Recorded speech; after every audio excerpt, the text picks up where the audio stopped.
Where is Bubbles now? Bubbles is, he's with a caretaker with like 40 to 50 other chimps, because chimps, they get to an age like teenage kids do, where they want to challenge their parents.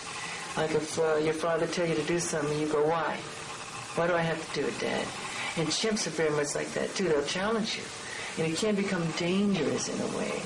You know, and if they get angry with you and decide to take you on, it's no match. I mean, they're very, very strong. If they can take your finger off. They're very powerful. But while Bubbles was living at Neverland, Bubbles, the other animals, and Michael were virtually inseparable. Many people made fun of me with my animals, you know. If I come home from a hard day at the studio and I come home to my deer or my chimps, and I can hug them and they don't ask you anything, they don't complain, you know, they don't gossip. They just want a hug and some love and get on with it. You know, where's the pizza? Whip out the ice cream. Because the chimps, they love snacks. And, you know, they run around and they help me clean the room and they help me fix up things, you know, and their DNA is literally identical to ours if you look in the microscope. And they're amazing. Chimps would help you clean the house? Yeah, they help me clean up my room. They help me dust. They do the windows. They flush the toilet after they use the bathroom. And you let the chimps use your own bathroom? Sure, yeah, of course. Bubbles would go himself. And he'd sit at the table and he picks up his spoon and his fork and he eats, and he's very polite and very intelligent. While in Berlin with Jackson, Martin Bashir was invited to accompany Michael and his two children on a trip to the zoo.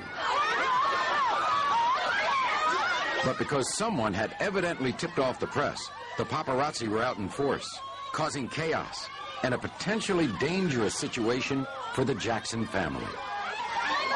Do you know it took us 3.5 hours to get in and out, and we spent 4 minutes in front of the gorillas? It was chaos, Michael. Yeah, it was chaos. You filmed it, right? Yeah. I was in the middle of it. Our cameraman fell over.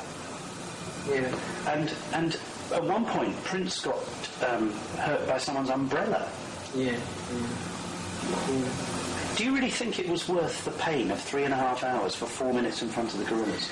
Well, I'm not a foreseer of events. I'm not a soothsayer or a proverb of any kind, but I didn't know that was going to happen like that. As you've seen and heard from Michael's behind-the-scenes camera of Bashir's interview, Bashir seems to express a genuine concern for the welfare of Michael's children and raises the question as to Michael's apparent lapse of parental judgment.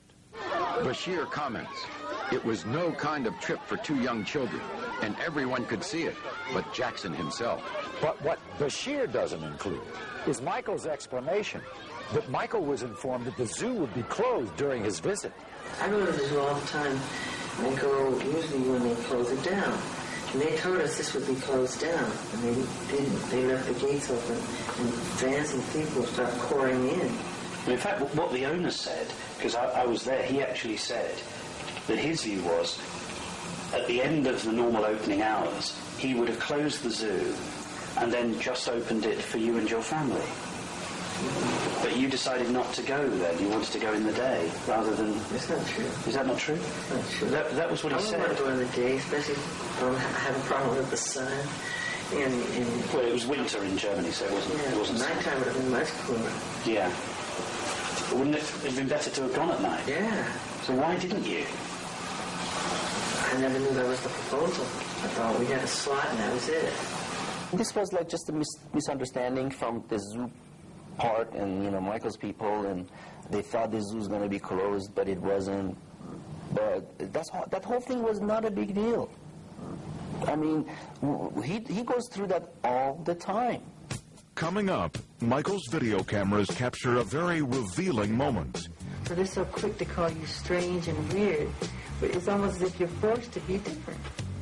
Michael's father reacts to Bashir's special. Well, one of the things I can see this man tried to do, he tried to pin something on me where I was real brutal.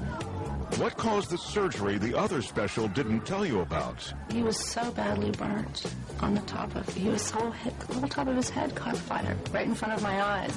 In the past hour, you've seen a British journalist ask some tough questions. What hurts you most? When they lie. The lies. The complete lies. And some tougher questions.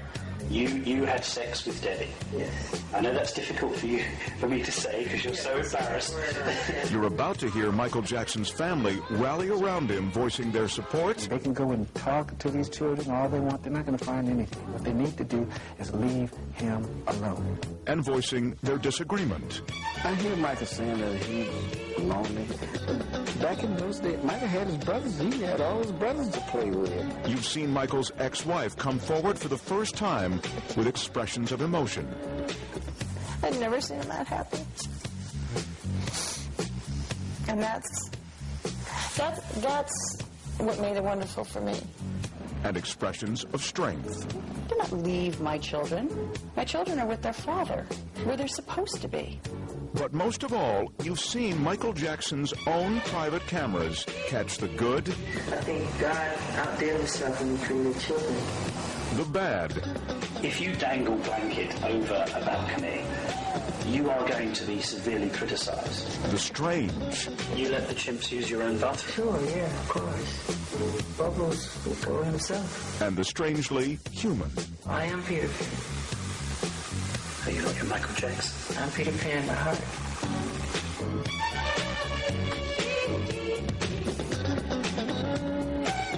But what you've seen so far is only the beginning of the Michael Jackson interview, the footage you were never meant to see.